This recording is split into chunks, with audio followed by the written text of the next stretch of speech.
Picture this. A young lady anxiously waiting in the depths of an empty house with nothing but a knife and her wits. She knows the killer is out there. Her friends are dead. Her clothes have been ripped to shreds. She is covered in blood. She is all alone and she's next. But she is ready. Ready to avenge her friends and save her own life. She is the final girl.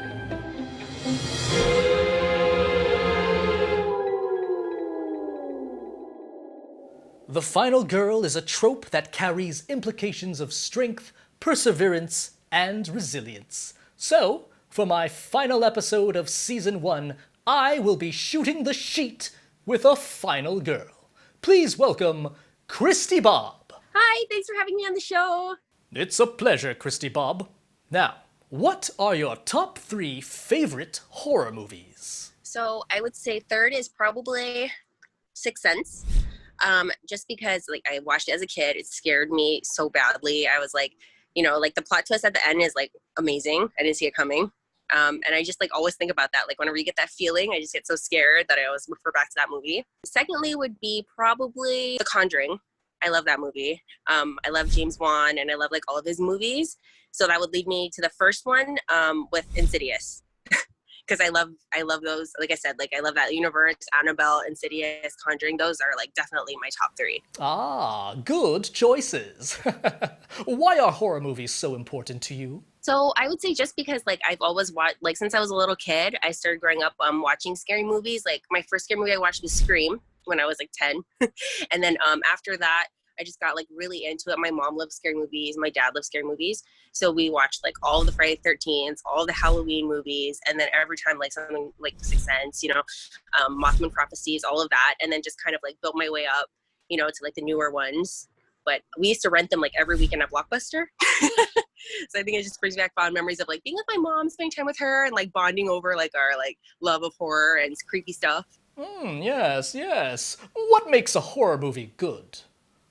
To me, it would be it's that scare factor and kind of the thought behind it, how it makes you feel. If you feel it really spoke to you, I genuinely feel frightened after. I'm thinking about it maybe for days later, or I tell people that was so scary, because it's not your stereotypical just cheesy, haha, they're coming after me. It's more something that really stays with you is kind of a scarier movie to me. Let's talk about remakes. What are your opinions of all the remakes out there? So I feel some of them can go really well. For instance, I love it. I love the original. I love Tim Curry. He was the best Pennywise.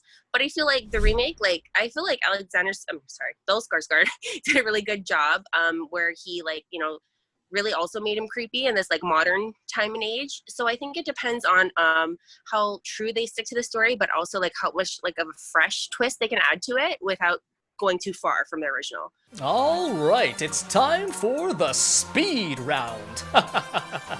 Would you rather be stalked by Freddy Krueger or Jason Voorhees?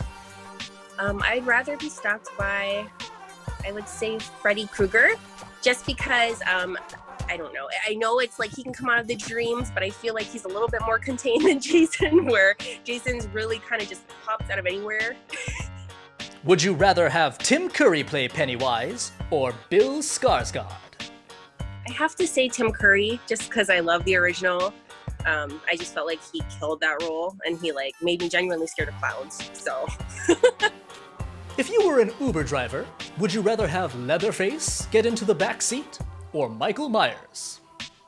Michael Myers, just because Leatherface really scares me with a chainsaw.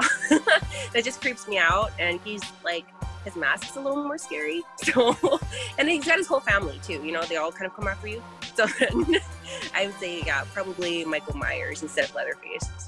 Would you rather have every brilliant director add their own take to Halloween, or have the original left alone forever? I think I would want every brilliant director to have their own take, just so I can see a different perspective. I love the original, but it is refreshing to see even when Rob Zombie does it. I like to see different perspectives of the film. So because you never know how they're going to do it differently. It's the same story, but it's interesting to see it played differently. Would you rather spend a night in the Overlook Hotel with Jack Torrance or the high school gym during prom with Carrie? Oh, that's hard too. Maybe a night at the Overlook. Just because, I mean, I know they're going to come after me and they're going to open the boxes and they're all going to come after me, but I just feel like Carrie is like really scary when she unleashes her rage, especially even in like Carrie 2, the rage. I was like scared. I was like, you know, it's going to be like that one girl that's going to just come after you and like, you're not going to be like the nice one and you're just going to die anyway. So I'm like, If you were in a horror movie situation, would you rather have a loaded gun or a car you knew wouldn't break down? I'd say a car that I know wouldn't break down just because it can keep me going. And I can hopefully outrun whatever's chasing me. Hopefully. Would you rather be famous for outsmarting Jigsaw or outsmarting Hanibal Lector? I would say definitely Hannibal. Just because Silence of the Lambs has always been like another scary movie that's really creeped me out. I think I mentioned earlier, like Candyman was really scary to me as a kid. So just his like cold and like calculating, like his complete ability to kind of control her, like with like his mind, scared me. And like Jigsaw, I also was good, but he was more like physical, like I can hunt you down and, you know, tie you up. But like Hannibal was like a lot more psychological, which scares me more. Would you rather become a vampire or a werewolf? Definitely a vampire. I love vampires. That was my favorite. Interview with a Vampire, Dracula, all of those. I love those. All right, last question. Would you rather have your memory wiped so you could enjoy seeing your favorite horror film again for the first time? Or have a new sequel made? I would say a sequel, just because I already know I love the story and I would want to see, I like the continuations they add on. Usually, sometimes I think like one chapter was kind of like, but like for the most part, I want to see where they go with it. So I'd like to like remember how good it was and then just keep going to, you know, like see what continues on. Ah, excellent answers. Thank you so much, Kristie Bob, for joining us for our final episode of Season 1. Thank you so much. I had such a great time. My friends, I'm afraid I must ghost you one more time. Until next season, goodbye.